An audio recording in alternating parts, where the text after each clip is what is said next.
Hello everybody, Mr. Jones again. This time I'm in the library. So if you're playing the Mr. Jones House clue game at home, this is the library.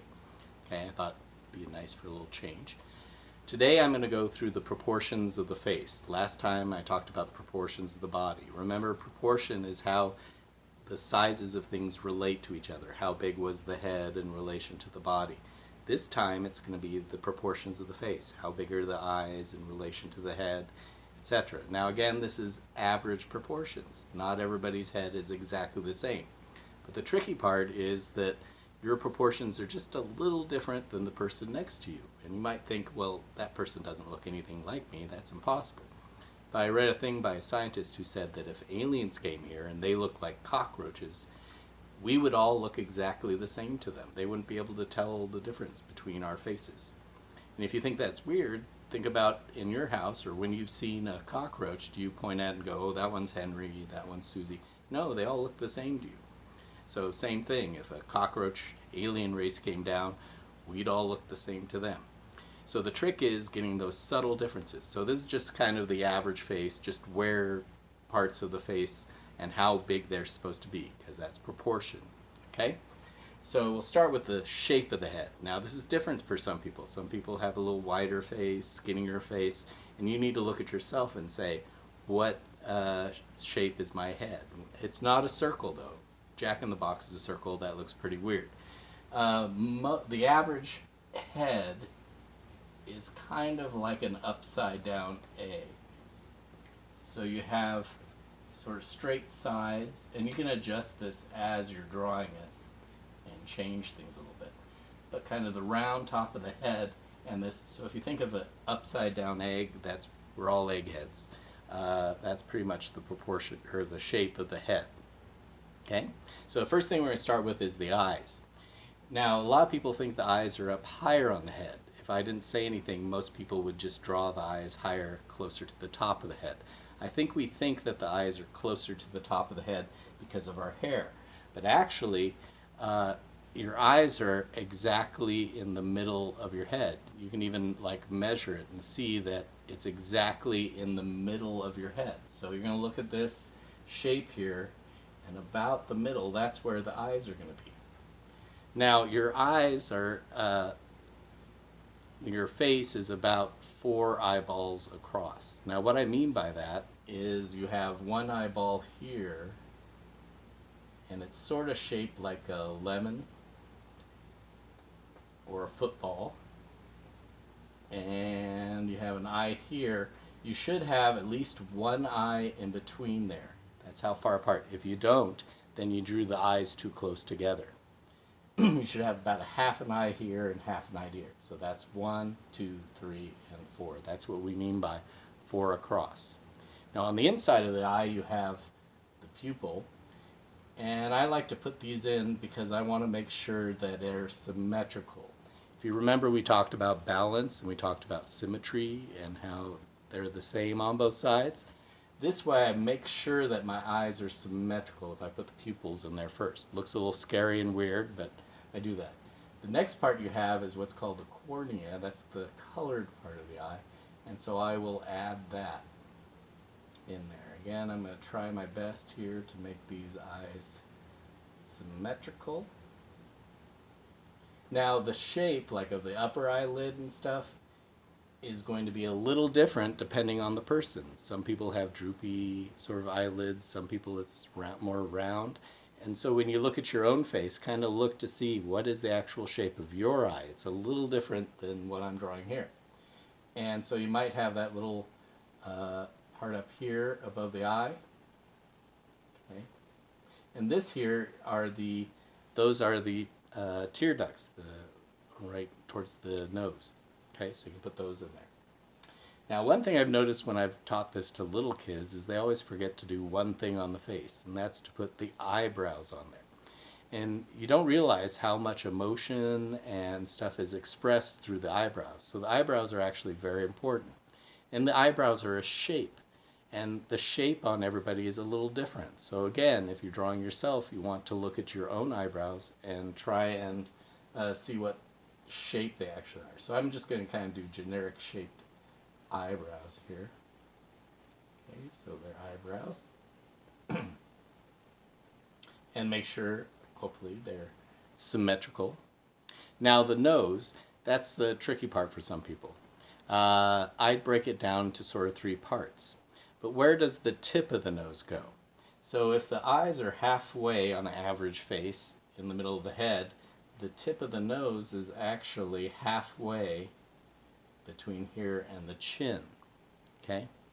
Now again, that might be slightly different. Some people might have a little lower nose or a little higher nose. It all depends on the person. But on average face, that's about where it should be. Okay? So I start here between the eyes. That's actually where your nose starts, is in between the eyes. And I start here, and I draw the bridge of the nose. Now again, this is something that could be different on some people. Some people it might be skinnier, some people it might be thicker or wider. Some people it might be crooked if they've had their nose broken at any point. Okay? And then we come down, and the tip of the nose is sort of this round thing. Now for some people it's big and round. Some people it's smaller. It all depends on the person. Okay? So look at yourself when you're drawing yourself and see. And some people it's a little square almost. The next part of the nose are the nostrils. And you don't want to draw these big black circles there. You're not looking right up somebody's nose. It's more of like a sort of line there, depending on the person. Again, this could be something slightly different on your face. What I don't want you to do is every time you draw a face, you draw this face. I want you to actually look at the faces. This is just showing you where the size relationships of the face are. Okay? And then we have the sides of the nostrils here, sort of like that. For some people, they're round. Some people, they might be more square. All depends on the person. Okay? So now we have the nose, and we have the eyes, and the eyebrows. Okay? Now, where's the mouth in relation to the tip of the nose and the chin? It's halfway. So remember, the eyes are halfway, the nose is halfway, and then halfway between these is the mouth.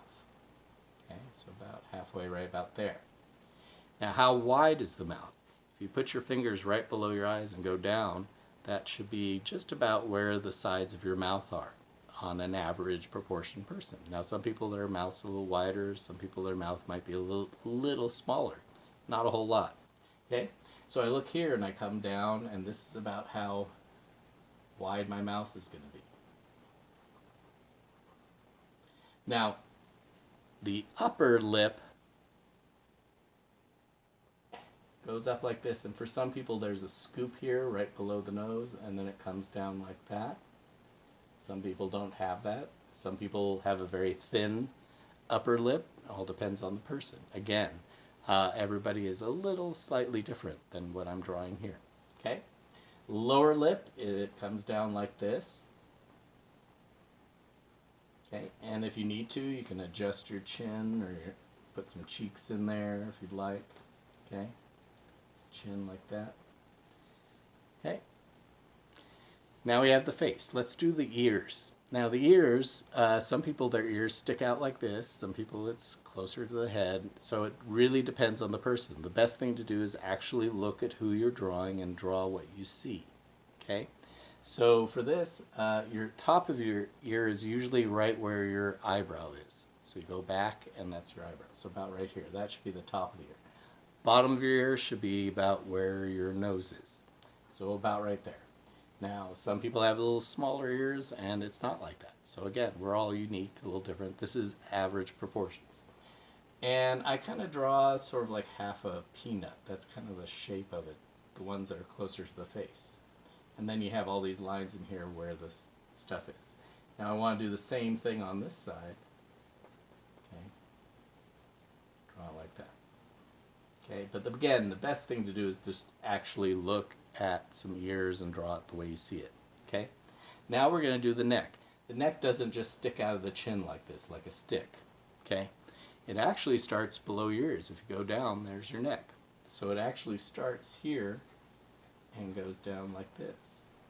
Now, depending on the person, they might have a thinner neck, so you would come in more. Okay, like that. Now, your neck actually comes forward out of your body. If you look at me, My shoulders are actually behind my neck. Okay? So you're actually going to start the shoulders back here behind the neck, like that. Now people say, well, how do I draw the hair? Okay, your hair, the best way to look at it is as an overall shape. So depending on the person, you kind of look at the overall shape of the hair and you draw that in. Once you have the overall shape, then you can look for clumps of hair, not just individual hairs. You'll end up having what we call spaghetti hair if you start doing that. And look at the direction the hair is going. Okay, you sort of draw it like that. Okay, so I know this is a guy that I've drawn, but the same principles apply to drawing a female. Okay, the proportions are about the same. So what I would like you to do is look at yourself. Now you can do this by taking a picture like on an iPad and looking at the iPad and drawing yourself, or you can go and find a mirror and look in the mirror. The tricky part about doing a mirror is you keep moving around a lot. It's kind of hard to keep track of where you're at. Remember that this is just sort of a guideline. To draw yourself, you really want to look at yourself. Look at your eyes, look at your eyebrows, look at your nose, look at your lips, and draw exactly what you see. Not this, but what you look like. Good luck, and hope to see you soon. Bye.